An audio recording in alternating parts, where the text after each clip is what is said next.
या ठिकाणी तुमच्या माध्यमातून खरं तर मी माझ्या झेडपी गटासह माझ्या तालुक्यातील व माझ्या जिल्ह्यातील माझ्या ज्या मित्रबांधवांनी या ठिकाणी चरणराज चौरे यांना विजय करण्यासाठी ज्यांनी या ठिकाणी प्रयत्न केला, माझ्या मायबाप जनतेने मला भरघोस मताने या ठिकाणी निवडून दिलं, त्याबद्दल माझ्या मायबाप मतदारांचं मी मनापासून आभार मानतो।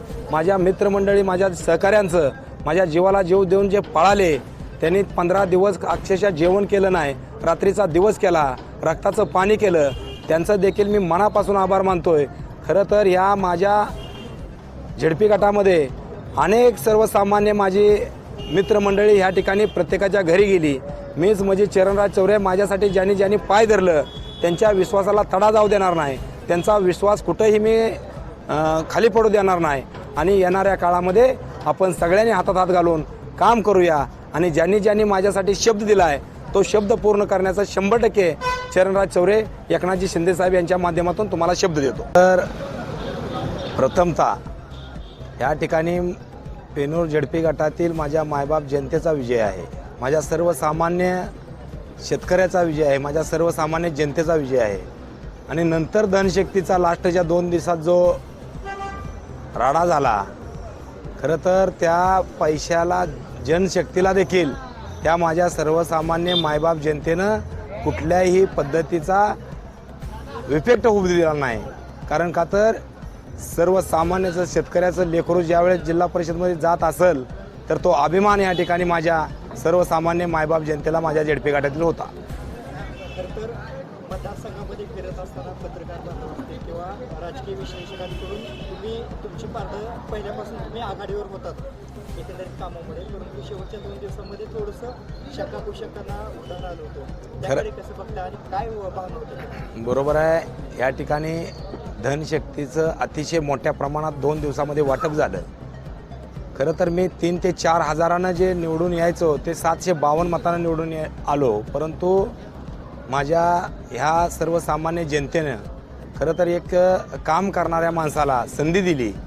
खरं तर या ठिकाणी झेडपी गटातील 10च्या 10 गावातील सर्व मतदार बंधू भगिनींचं मी त्याबद्दल आभार मानतोय की या ठिकाणी कित्येक जणांनी या ठिकाणी विरोध केला, परंतु त्या गोष्टीला कुठल्याही आळा न पडता एक शेतकऱ्याच्या पोराला धनुष्यबाणासमोरील बटन दाबून जिल्हा परिषदमध्ये पाठवलं।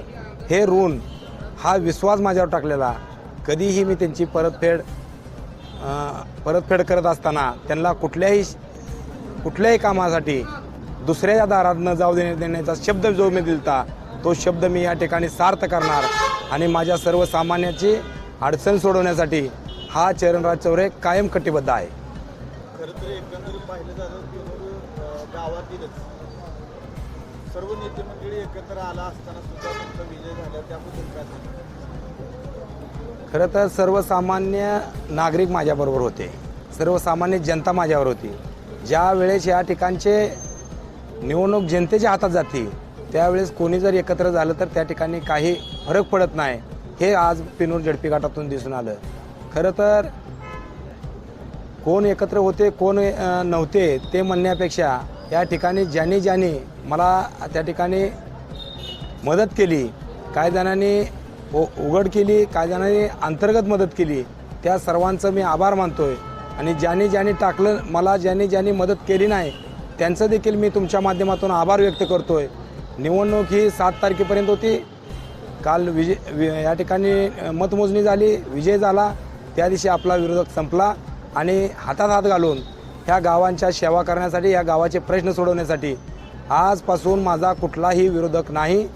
सर्व जनता झेडपी गटातील असेल, मोहोळ तालुक्यातील असेल, या सर्व जनतेचे प्रश्न सोडवण्यासाठी, सर्व जनतेला न्याय देण्यासाठी मी 100% अहोरात्र असंच झटत राहणार। खरं तर एक पाडण्यासाठी खरं तर शेवटच्या 2 दिवसामध्ये सोशल मीडियामध्ये आयच्या माध्यमातून ऑडिओ क्लिप फिरवली होती, त्यामध्ये लोकांमध्ये संग्राम झाला होता आणि खरं तर तुमचं पार्ट जड असताना सुद्धा लोकांमध्ये संग्राम झाला होता, त्याबद्दल काय सांगा? खरं तर त्याचंच फळ त्यांना भोगायची पाळी आली। ह्या ठिकाणी जादूटोणा करण्याची पाळी आली, काय ऑडिओ त्या ठिकाणी डुप्लिकेट करण्यात आल्या, या ठिकाणी काय व्हिडिओ तयार करण्यात आलं।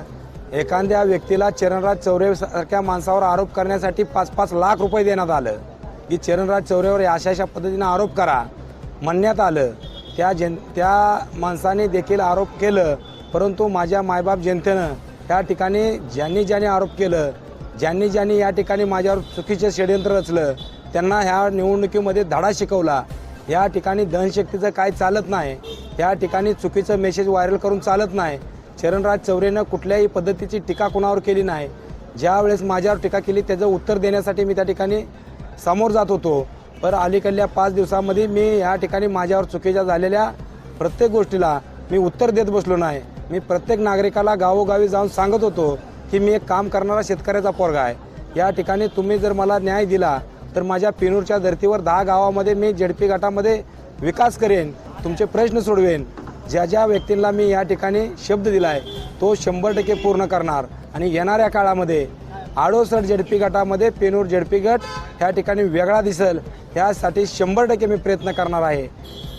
पेनूर ग्रामपंचायत सदस्य ते पेनूर जिल्हा परिषद सदस्य प्रवास झालेला आहे. निश्चितपणे जबाबदारी वाढलेली आहे, त्याकडे कसं बघता? खरं तर निवडणूक लढवणं हा एक भाग आहे आणि विजय झाल्यानंतर जी जबाबदारी वाढते. खरं तर मी पेनूर झेडपी गटातील ह्या जनतेसाठी 5 वर्ष सालगडी म्हणून काम करणार आहे. मी त्यांना शब्द दिलता की तुम्ही 1 फुली टाकायची आणि 5 वर्षासाठी मला सालानं ठेवायचं.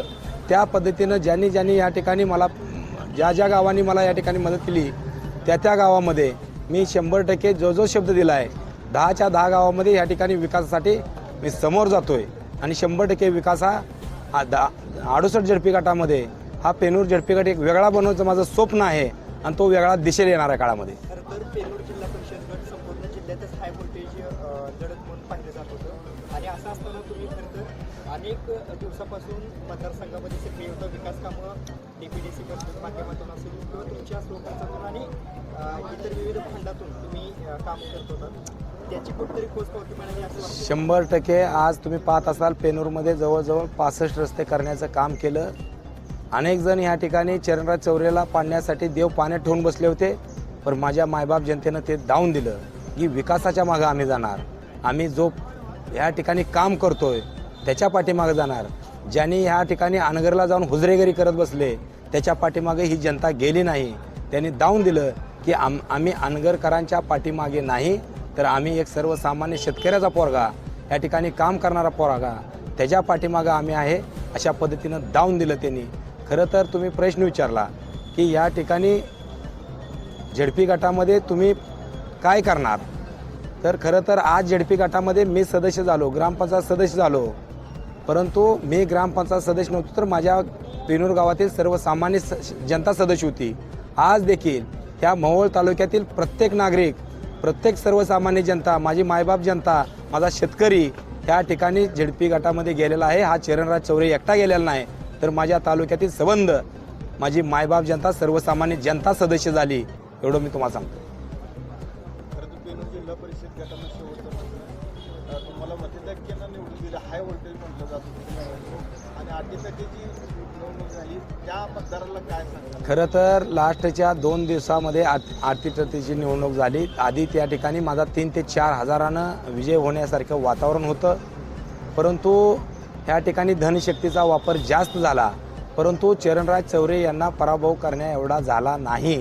परंतु चरणराज चौरेनं मतदारांना 1 रुपया दिला नाही, कुठलं मत विकत घेतलं नाही. मी ठरवलं होतं मी काम करणारा माणूस आहे, मी एक काम करणारा शेतकऱ्याचा पोरगा आहे, मला निवडून द्या, मी तुमची कामं करेन. त्या पद्धतीनं माझ्यावर जनतेनं विश्वास टाकला. खरं तर ह्या धनशक्ती विरुद्ध जनशक्ती, या ठिकाणी जनशक्तीचा विजय झाला. धनशक्तीला पराभूत व्हावं लागलं. ह्या ठिकाणी दावून दिलं की धनशक्तीवर सर्व काही चालत नाही, तर सर्वसामान्याचे कामं सोडावं लागतात, शेतकऱ्याच्या बांधावर जावं लागतं, तेव्हा ह्या ठिकाणी विजय होऊ शकतो. आणि ही माझ्या मायबाप जनतेनं पेनूर गटातील दावून दिलं.